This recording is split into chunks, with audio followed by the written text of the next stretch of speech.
this, I guess, being my form of entertainment, so that's why it would be the next little jumping stone is Nintendo, one of my treasured favorite video game companies. They sued a company out here in Arizona who ran some kind of ROM website, and ROMs, for those that don't know, just the file of a video game, and they got them for 12 mil, which I thought was super cheap. And I think it was just them trying to send a little bit of a message, because their games, especially their back catalog over the past 30 years, generate such a large income for them that it's terrible to think, because obviously, dude, I would kill for $1 million. You know what I'm saying? And I got something to add to that. Keep talking. I'm gonna grab it. All right. Well, all I wanted to say was the fact that, that they can make so much money, and even though $2 million is a lot, they could have banged them out for a whole lot more. And I guess the one thing that was messed up about this, because you figure, ROM should be free. If you bought the game, you should be able to get allowed to, you should be, if you bought the game before, you figure, oh, well, I'm allowed to have a copy of it. Yeah, there's no doubt. But you got to understand, too, the majority of these people who were downloading these things weren't people who owned them originally, or, whatever. These are people that maybe are chasing the retro fad, that look at top 10 lists and be like, okay, well, I got to download this game, I got to download that game. And it's not even a matter of it being for free, because they were actually making money. They had ads on these websites that were giving them money, which I'm assuming is maybe what allowed them to drop down to that amount. Because learning a little bit of stuff in the court system, there is a lot of back and forth, and when they get granted something, it's because it's deemed by whatever justice of court or whatever superior thing that they're in, that again confirms, this amount that works, and then bam. So again, I feel like they got out let easy a little bit, but at the same time, that's a lot of money. There's a ton of money, and it is crazy. And I bought this joint right here. I'm gonna power this up. Did I ever show you this shit? Is it? Oh no! It looks like a PSP. I copped this on Amazon before I made my trip up to Washington. And so this was made by a Chinese company. I forgot the name of it or whatever, but it's an emulator system. And so let me see if we can see it on screen. Is it like a Raspberry Pi kind of thing?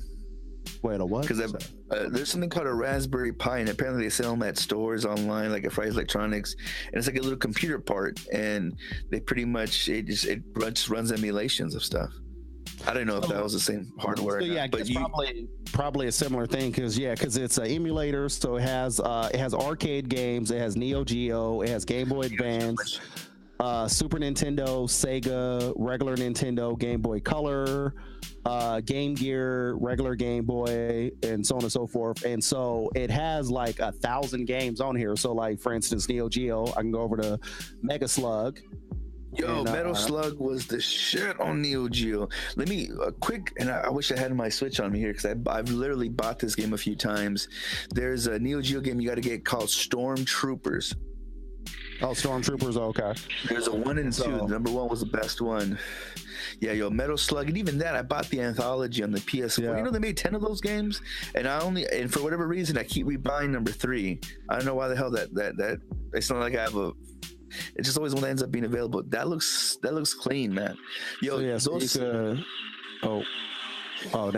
I'm looking at the back of that thing. They blatantly ripped off the PSP design so badly. Literally, the back that you're looking at, Verse, it would say Sony PSP. Sony at the top, PSP at the bottom. And China's been notorious for just shitting on all the Japanese culture and all the things that they pump out. There's a reason why there's a cultural divide and why they kind of hate each other on that matter. Now, the thing that's crazy with this, because I got it, so, I have some gaming or whatnot. And I also got it because Shining Force, which is my favorite role-playing game of all time, is on here. You were a Sega boy, weren't you? Yeah, I was a Sega boy. Yeah, okay. But what is hilarious and what fucked me up, so why is there like 16 Super Mario Brothers that came out apparently? What? Oh, because the high number? I think it's because they couldn't ever settle on which ROM was correct, and they kept on getting republished. No, there is all kinds of Super Mario Brother games on here that I have never heard of. So here we go. We got Super Mario Brothers 14, and so as you see, has to be a knockoff. They are in Japan or something. Yeah, it looks like Dragon Ball Z right now. Yeah, it looks like some Dragon Ball Z going on. And then so you got the bad guys over here. You see random Pokemon. Okay. And let me hit. Yeah, so Mario is kind of like a ninja, I guess. And how do you start this joint? Oh, you know what? A lot of it is too. People, they create their own games and they figure this is the best way to trick people into download and whatchamacallit by putting it in the title. And So yeah, but this is Mario, brother. This is Mario right here, Mario and Ninja. I can't see the character, but the world looks just like Mario for sure. Yeah, and so so you get your Mario Ninja on, and he be doing double flips and all kinds of. Did this nigga turn into Flappy Bird just now? Yo, this thing is wild. And so I was cracking up playing this joint, Mario 14 as a ninja, and then there's another one. So that came preloaded on there, or did you? Yeah, there's a gang of There was like at least like 500 preloaded games, and oh wait, which one is it? Mario, what number is it? Yo, I can't lie. When I first got, so initially when I was with my girl and she had her phone had messed up, I had got her some random little Android thing made from Galaxy, but it was like a generic, like an Avant or something. Okay. And I remember when I got it, I was so geeked out because I had realized that through the Google Play Store, there is emulator systems. Like there's a Game Boy emulator, a Super Nintendo emulator, all those emulators. And I was like, oh my God, like the kids are going to fucking love me if I, put these joints on here. And of course, it doesn't captivate the attention span of most little ones that, that get to grow up on iPads and whatnot. But I tripped out when I was like, wait, so I download this little thing and sure they have my identity, sure they have my location, but I can then go to this website and download all these B-side cuts that I didn't know about back in the day. And I can just play it on the go. And here's the other one. This is Super Mario 9. Shout out to the ROM. And so, where's the start button? Oh, yeah, it looks like Super Mario World. Super Mario World 9. And Mario goes back in time, and this nigga's fighting dinosaurs. What? Yo, if ever some copyright infringement. So I'm wondering if that's why it takes so long for us to get one of these things in the States. I think Mario has to go through 14 renditions of the same old thing in random situations before we get anything that's, overtly different. You did. Yo, and I made it to the end of this level. I'm trying to see if I can get there real quick. I made it to the end of this level. Oh, look, he owns something right now, a skateboard. Oh, so he's turning into Sonic. Bro, I made it to the end of this level, and don't you know I was fighting a T-Rex? And I was like, I do not remember during my childhood being Mario fighting a T-Rex. I was so confused as to what was going on. But yo, shouts out to ROMs though, because I get Nintendo with the whole, hey man, we're trying to get this guap or whatever. I understand it, but shouts out to ROMs because again, I have this little joint right here, and I got like 500 games on there, and it has the little slot for the SD card, so you can put the SD card in there, you can download more games. Like my whole take on it is that, especially if it's a game that's like 20-30 years old, just let it be online for people to download it. Like, why are you trying to get $60 for it? Like, it had its run while it was out. Just let people enjoy it. I feel like it should be a lot. What's even more messed up is a lot of what's on there as ROMs, they don't even reproduce. Now, I can't tell you how many times I bought Super Mario 3. I can't tell you how many times that I bought Super Metroid. Like, they have these things that are pretty major staples that, of course, they keep re-releasing. They never let you carry it on. You always have to rebuy it. So that tells you kind of like they're already milking you. But at the same time, there's certain things that they won't even republish. Look, if you want money for this, then quit being a lazy ass. Re-trademark this bitch and give me a discounted rate so that at least that trademark that you paid for it doesn't go to waste, and you can still make a couple more dollars considering people, ganging up. But when they do certain stuff like that, it does upset me. But again, and I hate having to repurchase the same old game. Again, it's terrible what nostalgia does. You know what I'm saying? And at the same time, whether it pull the heartstrings or take some money out your wallet, like, it's terrible in that regard. But the fact that this couple though, and again, I don't know how ballsy they were to start charging for advertisement, because again, now I think that's where they fucked up. Because I have one, I'm not gonna say the name because I don't want them to get taken out, but I have a place that I go to where I get my ROMs from, and I don't think they have advertisements on it. So I mean, I don't know if there's a way that they're actually making a profit off of this stuff. Right. But all I know is that I rocks with them now. And to add on to keep talking video games, Yo, you've been seeing these re-releases with the systems, how they re-released Nintendo, they re-released the Super Nintendo, and now they re-release the PlayStation Classic. Have you seen that one? Oh my goodness, yes, I have seen it. People are not happy about the roster on that bitch. But See, there you go. But Nintendo is making that money from the NES Classic and from the SNES Classic, and I can't lie, man. Like, even though I'm not fully fan crazy about either one of them, I low key kind of wanted the SNES one just because, you know, it was more my time. PlayStation really is when I remember messing with stuff. But dude, they don't even have Crash Bandicoot. They don't have Spiral, which again are owned by different companies, unfortunately now. They don't have Tony Hawk, which was one of the craziest classics playing back in that day. That was when I really got my white boy on. And now, yeah, one thing that messed me up, and maybe you can clarify, because I've been trying to get a definitive answer for this, I can't find it anywhere, because it has the 20 preloaded games. Now, can you open the thing and put PlayStation 1 games in them to play them? No, sir. Unfortunately, I don't want it then. I don't want it then. Why would I pay $100 for? That was my whole thing when I saw, and it was like 20 preloaded games or whatever. I was like, oh, this is cool. I don't really rock with too many of those games. But I was looking at, I was like, it has the open thing, so you could just hit the open. I could put the other PlayStation. Then I watched the review on it, and the review was like, it was showing how this one game came with. They already reviewed it. It's not even out yet. They reviewed it. So it was like IGN or something. Somebody got their hands on it, like a pre-release, and so they were playing some game that comes with like 3 discs, and so it was showing how when you get to the end of disc 1, he was like, you press the open button and then it loads up disc 2, and then I'm sitting there, I'm like, okay, so the open button switched discs, and it was like, it's funny, I was like, when he hit that open button, I was like, I didn't see the motherfucker actually open. And then so I was like, I'm gonna just keep watching it. It got to the end. I was like, he never opened. And I was trying to look it up. I couldn't find it. If I can't put a PlayStation game in there, why do I want this thing? Now, one of the biggest things that a lot of people were speculating is, especially with the new generation consoles happening possibly within the next year or 2, maybe 3, but more than likely 2020. They're, especially Sony, they've been getting a lot of shit for not being backwards compatible. Xbox has been able to make backwards compatibility a thing with the new X generation to a sprinkle of certain games. PlayStation would lose out on too much money again doing the Nintendo thing, recharging for each thing. Now, this right here, again, I think this is basing off the 1995 model before they had the dual thumbsticks. And they're the first ones to do it. There's a lot of things that they can't do with games, again, because of their limitations, and especially with contracts, but renewal of trademarks and music licensing, which again is probably a big reason why Tony Hawk wasn't part of the batch. But no, you definitely cannot take out any kind of disc. It's made so that, again, it's on some little Raspberry Pi thing. I'm not too sure what they're going to do about controllers, if it's going to use the same input design.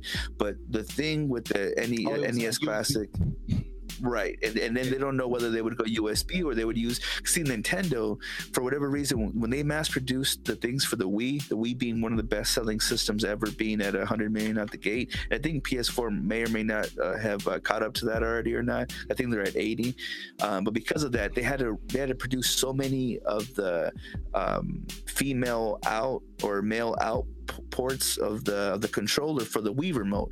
So a lot of the controllers that the NES Classic and the SNES Classic use, the controller ports come from shits from the Wii. Again, they had to produce some of those things. They figure this is the cheapest thing and probably the most economical that they can do.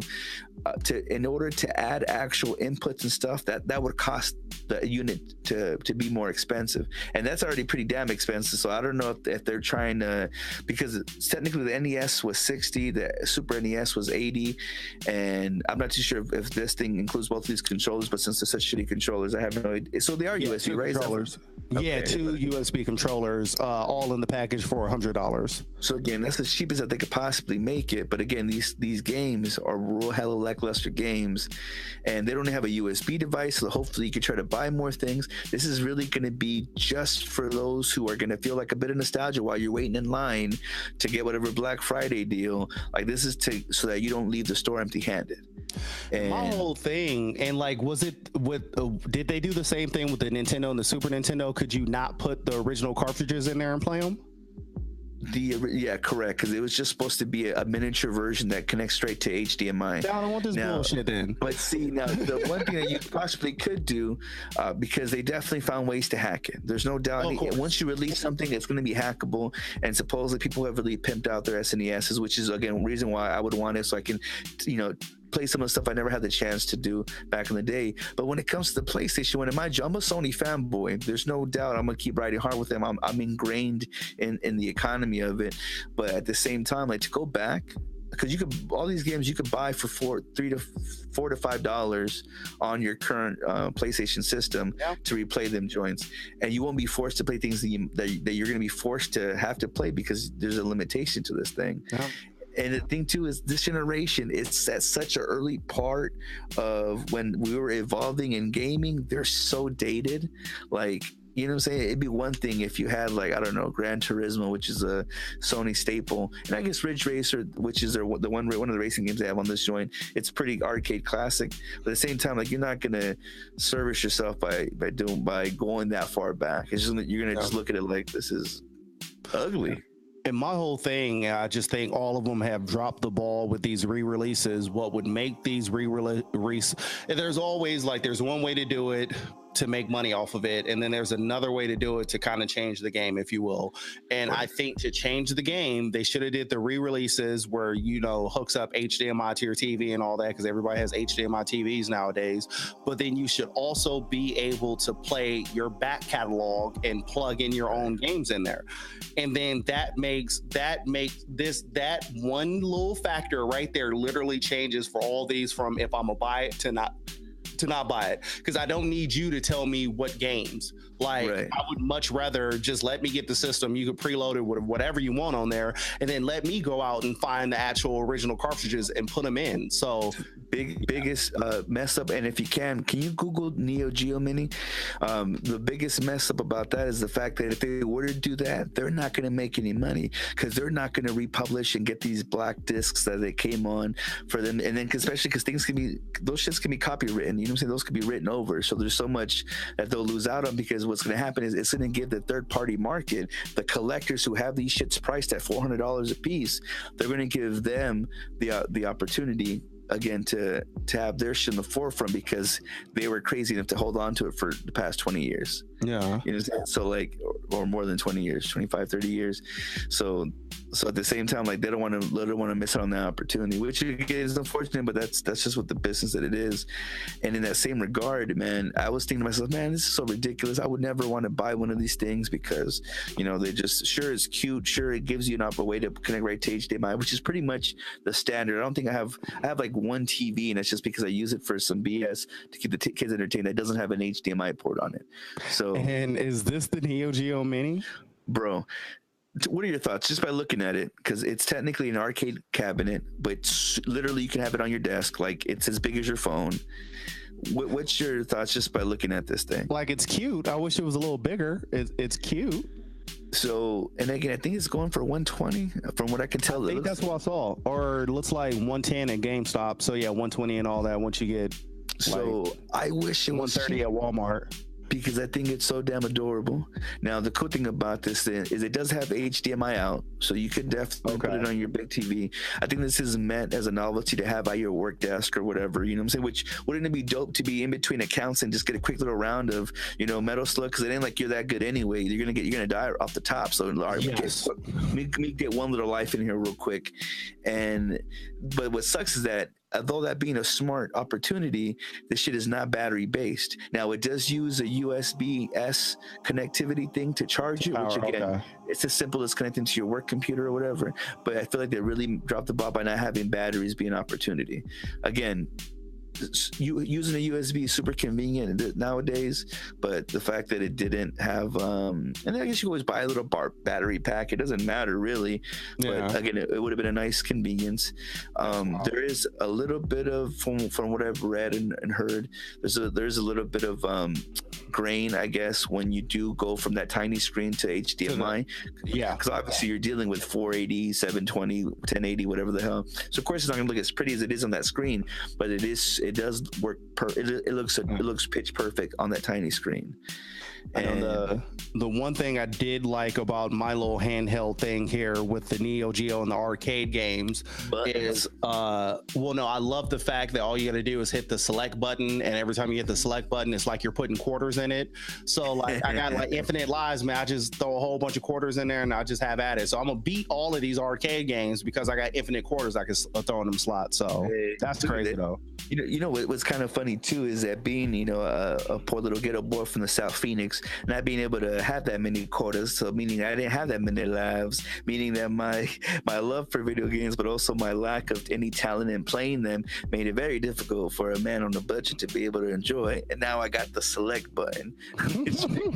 God love it. God bless us after he takes away. If you didn't like this podcast, it's probably cause you're racist. Yeah. Fuck your feelings though. Yeah. What's up, man? You hear me?